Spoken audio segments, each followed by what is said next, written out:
Michael Jordan his whole career played 78 games a year. And that's not even counting the playoffs when you're playing, in the preseason. So you're talking about 115 games a year. That dude probably played in about 112 of those 115 games. End the debate, please. Here we go. 3 parts. One player has won the scoring title, regular season MVP, was first team defensive player, led the playoffs in scoring, and won the MVP in the finals. All 5 things. It's only happened 4 times in the NBA. You know who the 4 players who do it were? Jordan.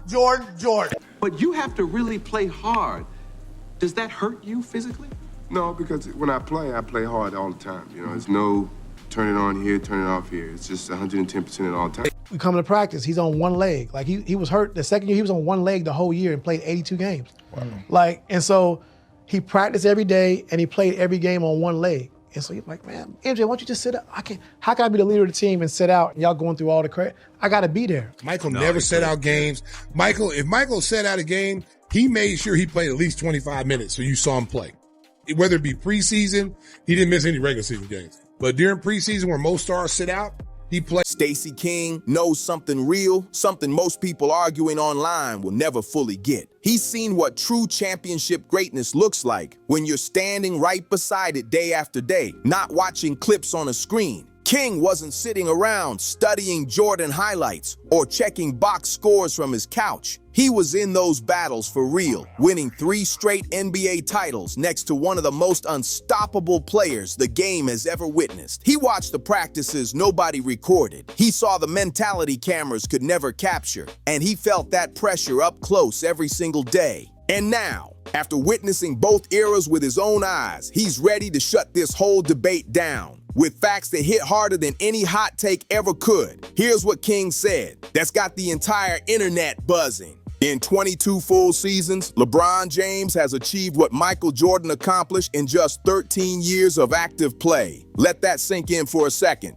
This ain't some tiny difference. LeBron needed almost double the time to reach a level Jordan hit while stepping away for 2 years to swing baseball bats. That's not opinion, that's straight up numbers. And when you really break down what this means for the greatest of all time talk, the whole discussion starts shaking like it's built on weak ground. Think about this from a straight efficiency angle for a second. Jordan's 13 seasons turned into 6 championships. That's basically a ring every 2 years. LeBron's 22 seasons turned into 4 titles, which comes out to about 1 championship every 5.5 years. When you break it down like that, the gap looks wild. Jordan was stacking titles at more than double the pace LeBron has managed across his whole career. This isn't about disrespecting LeBron, it's about acknowledging that Jordan operated on a level of dominance that barely shows up in today's game anymore. But the championships are only the start of this whole efficiency story. Jordan grabbed 6 finals MVPs in just 13 years. LeBron has 4 in 22 seasons. Jordan won 5 regular season MVPs. LeBron has 4. Jordan led the league in scoring 10 times, while LeBron has done it once in over 2 decades. Jordan made the all-defensive first team 9 times. LeBron has 6. Every major accomplishment you can think of, Jordan racked up more of them in way less time. That's what peak dominance really looks like. And Stacey King saw something else close up that people barely appreciate anymore.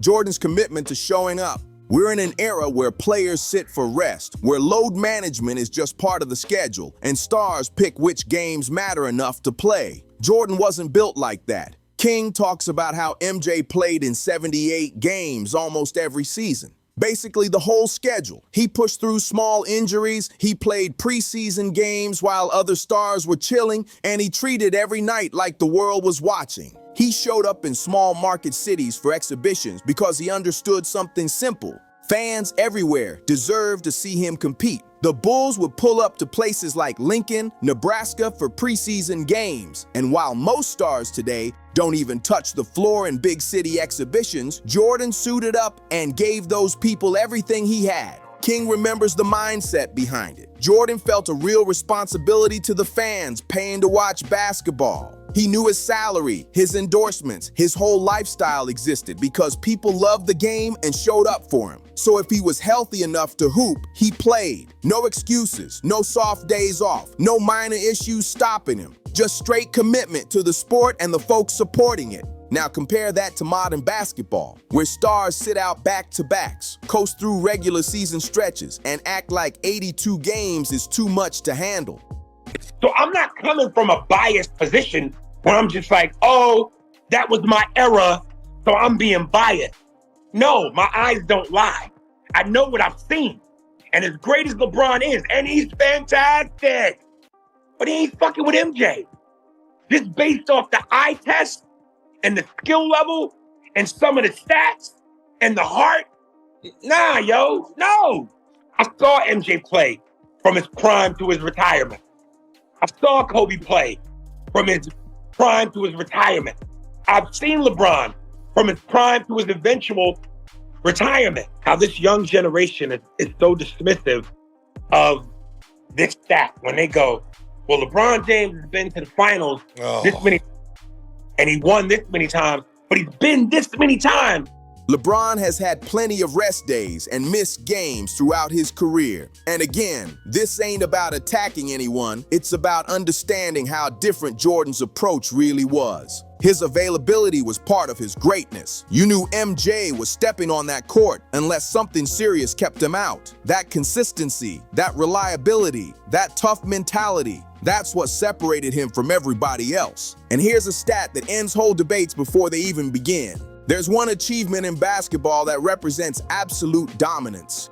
Winning the scoring title, regular season MVP, making all defensive first team, leading the playoffs in scoring, and taking home finals MVP all in the same season. That means you're the best offensive player, the best overall player, an elite defender, and the top playoff performer, all at once. Guess how many times this level of dominance has ever happened in NBA history? 4 times. And guess who pulled it off all 4 times? Michael Jordan. Not Magic, not Bird, not Kareem, not LeBron, just Jordan. 4 different seasons where he ran the entire league from every angle. That's not some debate point. That's proof of a level nobody else has ever touched. LeBron supporters love bringing up finals appearances like it's the ultimate badge of honor. They'll say he's been to 10 finals while Jordan appeared in 6, but here's what they leave out. Jordan won every single finals he entered. 6 tries, 6 wins, 6 finals MVPs, spotless and clean. LeBron's been to 10 and won 4, which means he's lost more championship rounds than he's won. Think about that for a moment. More losses than wins on the biggest stage. That's not dominance, that's falling short when the whole world is watching. When Chicago punched their ticket to the finals, everybody knew what time it was. It was basically over before it started because MJ wasn't leaving that floor without a trophy in his hands. The pressure never broke him. The spotlight never overwhelmed him. 6 times the lights were at their brightest, and 6 times he delivered without a single collapse, no shrinking moments, nothing to question. That's real greatness, showing up when there's no place to hide and no excuses to lean on. LeBron's final story hits different. Dallas 2011 is still remembered as one of the toughest collapses we've ever seen from a superstar. That was supposed to be the moment he took over. The Miami super team with Wade and Bosh, the chosen one finally grabbing his crown. Instead, we watched him average just 17 points per game in the finals and fade away right when Miami needed him the most. Jason Terry outscored him in that series. That says everything. Jordan never had a moment like that. Not once in 6 finals runs, never a single time where he backed away from the moment. Stacey King saw Jordan's leadership up close, and it shaped how he understands what a real champion looks like. Jordan didn't just play with talented teammates. He turned them into winners through pure intensity and non-stop pressure. His practices pushed everybody to levels they didn't even know they had. His standards were so high that nobody dared settle for average. Scottie Pippen became a Hall of Famer because Jordan kept pushing him past his comfort zone every single day. Dennis Rodman turned rebounding into something legendary because Jordan demanded greatness from every role on the roster. Steve Kerr knocked down championship-winning shots because Jordan created those moments and trusted guys who were ready to step up. This is where LeBron's approach hits totally different. LeBron has always needed superstar teammates already in their prime to win titles. In Miami, he linked up with Dwyane Wade, who already had a ring, and Chris Bosh, who was a certified all-star. In Cleveland's second run, he needed Kyrie Irving and Kevin Love, both established elite players. In Los Angeles, Anthony Davis was already a full-blown superstar long before they teamed up. LeBron doesn't take role players and turn them into champions. He needs ready-made all-stars just to fight for titles. Jordan never moved like that. He stayed in Chicago and transformed whoever was on that roster into winners. He didn't call other stars, didn't hop onto super teams. He made players rise to his level through leadership, pressure, and example. That's a major difference in how they chase greatness. One built a dynasty from the ground up. The other put together championship teams using pieces that were already polished. And the argument King keeps hearing, that Jordan faced weak competition, doesn't survive even the smallest bit of truth-checking. People love to say the league was less talented back then, but that's pure fiction. Jordan went through Magic Johnson and the Showtime Lakers. He battled Larry Bird's Celtics. He faced Hakeem Olajuwon's Rockets. He went at Karl Malone and John Stockton's Jazz in multiple finals. He dealt with Charles Barkley, Patrick Ewing, Reggie Miller, Clyde Drexler, all Hall of Fame level players in their primes.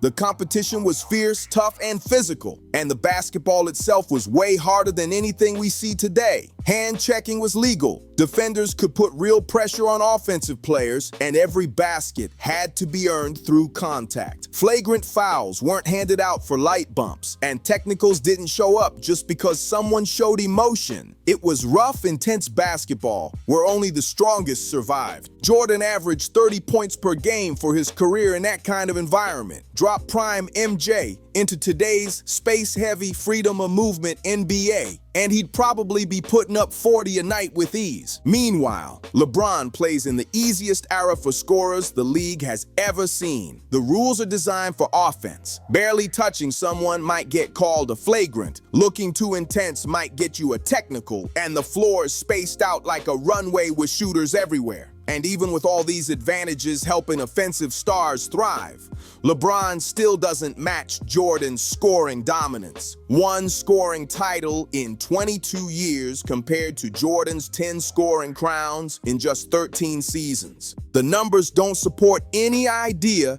that LeBron is the better scorer or the more dominant player. Not even close.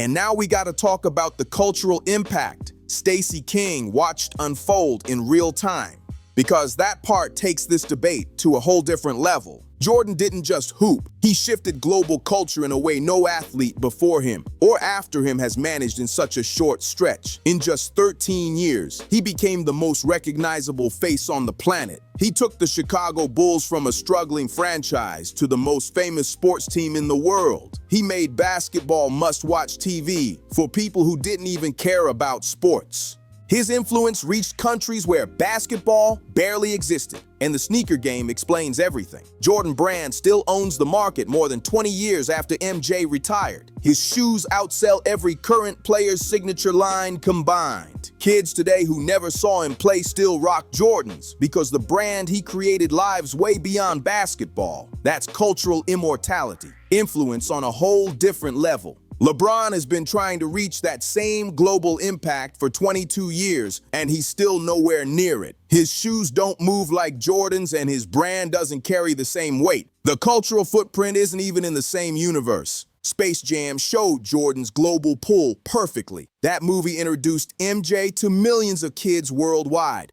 who had never watched a single NBA game. It turned him into a myth, a legend, something bigger than sports itself. When LeBron tried to recreate that moment with his own Space Jam sequel, it landed with zero impact. People just weren't interested. It didn't capture the magic, the influence, or the cultural spark. You can't force cultural dominance. It either grows naturally from greatness or it never shows up at all. Clutch moments are another place where King saw the gap up close, and it wasn't small. Jordan under pressure was a nightmare to deal with. The shot over Craig Elo to beat Cleveland. The flu game, where he could barely stand but still dropped 38 and sealed it. The shrug game against Portland when he hit 6 threes in one half, and that final shot over Brian Russell to win his 6th championship. These are the moments that define what real clutch looks like. When the whole season was on the line, when legends were being stamped into history, Jordan delivered every single time. LeBron has hit some big shots too, but he's also disappeared in moments that mattered most. Game 5 of the 2011 Finals against the Mavericks, where he went missing, and multiple playoff runs where his teams fell short because he didn't do enough on the biggest stage. When you're aiming to be the greatest ever, those moments matter. Jordan never had a single series where people questioned his heart or his effort. He never folded under championship pressure. And that steady greatness in the clutch is what separates legends from the true all-time giants. King also brings up Jordan's defensive dominance, something modern debates barely talk about anymore. MJ won Defensive Player of the Year in 1988. He made 9 all-defensive first teams. He led the league in steals 3 times. Jordan was a real two-way monster who could lock down the best scorer on the floor while being the best offensive player in the world at the same time. That's complete basketball mastery. LeBron has never won Defensive Player of the Year. He's never led the league in steals, and in his later seasons, his defense has been criticized for stretches of low effort. And then there's the mental side, something King saw that most people don't even think about. Jordan's psychological game was championship level by itself. The trash talk, the intensity in practice, the way he used every tiny disrespect as fuel. That mindset was part of what made him unbeatable when it mattered. Someone told him he couldn't shoot threes, so he walked into the finals and knocked down 6 in one half. Someone questioned his leadership, so he won 6 championships as the clear alpha every single time. Jordan turned any small comment into fuel for domination. His mind was just as dangerous as his physical game. LeBron's mental approach hits completely different. When things get rough, he drops cryptic posts on social media. He points toward coaches or teammates, or he starts looking for a new situation that gives him a better shot at winning. He switched teams multiple times, searching for the perfect setup around him. That's not the mindset of someone who bends the entire league to his will. That's someone adjusting to the moment and hoping the pieces fall into place. Jordan never hopped teams hunting for easier paths. He stayed in Chicago and built a dynasty with whoever was next to him. Here's what Stacey King really wants people to understand. Greatness isn't defined by how long you play. It's defined by how completely you own the league during your prime. Jordan reached a level of control over the NBA that LeBron has spent 22 years chasing. 6 championships, 8 finals trips with 2 years of baseball in the middle, 5 regular season MVPs, 10 scoring titles, a perfect finals record, 9 all-defensive first-team selections, a career scoring average of 30.1 points per game, and global icon status that nobody else has matched. All of this was already locked in before LeBron even stepped into the league. The longevity argument LeBron fans lean on isn't the flex they think it is. Playing longer without matching Jordan's peak just means you stretched regular years over more seasons. Jordan could have played until 45 and chased every record in the book, but he didn't need to prove anything else. The dominance was already stamped forever. He achieved everything that mattered and walked away on top. That's real confidence. That's a legacy locked in forever. Meanwhile, LeBron is still hooping at 40, trying to add more to his resume. Because deep down, everybody knows his peak wasn't high enough to stand on its own. When we talk greatness, quality always beats quantity. Jordan's 13-year peak delivered more championships, more MVPs, more scoring titles, and more total domination than LeBron's 22 years and counting. That's not opinion. That's straight measurable fact. The numbers don't back up any idea that longevity erases a weaker peak. 2 decades of very good can't beat 13 years of absolutely unstoppable. Stacey King doesn't even put LeBron in his top 3 all time. He believes Kareem Abdul-Jabbar, Kobe Bryant, and Wilt Chamberlain all have stronger cases for the number 2 spot behind Jordan. And that's coming from somebody who won rings and lived through that era up close. Kareem dominated for nearly 20 years with 6 rings and the scoring record. Kobe grabbed 5 championships with that cold Mamba mentality. Wilt put up numbers that still look unreal today. LeBron is battling just to stay in the top 5 talk, while Jordan sits alone at number 1. And that 2011 final still hangs on LeBron's legacy. And it's not going anywhere. That was supposed to be his moment. The super team, the talent advantage, the bright lights. Everything set up for him to take the throne. Instead, he folded. 8 points in a finals game, outscored by role players, disappearing when his team needed him the most. Jordan never had a series like that. Not in college, not in the NBA, never when the pressure peaked. When everything was on the line, Jordan showed up every single time. Everything King saw during those championship years shaped how he understands real greatness for real. The preparation Jordan put in, the standards he set for everybody around him, the way he treated every single game like his whole legacy was on the line. That level of commitment isn't something you argue about. It's something you either reached or you didn't.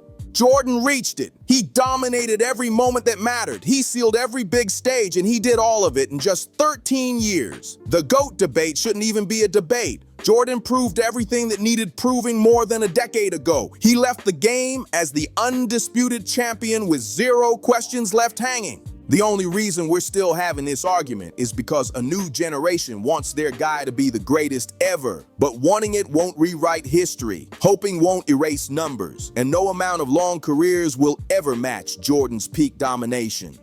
Michael Jordan conquered basketball in 13 years, 6 rings, a perfect finals record, 10 scoring titles, 5 MVPs, global icon status, cultural impact nobody has matched. The greatest to ever touch the game, simple as that. The math is straight, and Stacey King already did the calculation. What took LeBron 22 years, Jordan handled in 13. Case closed. The throne has 1 seat, and Jordan claimed it in 1998 when he hit that final shot and walked away untouchable. Drop your thoughts in the comments, and if you're rocking with this breakdown, hit that like button, subscribe, and share it with someone who loves this game.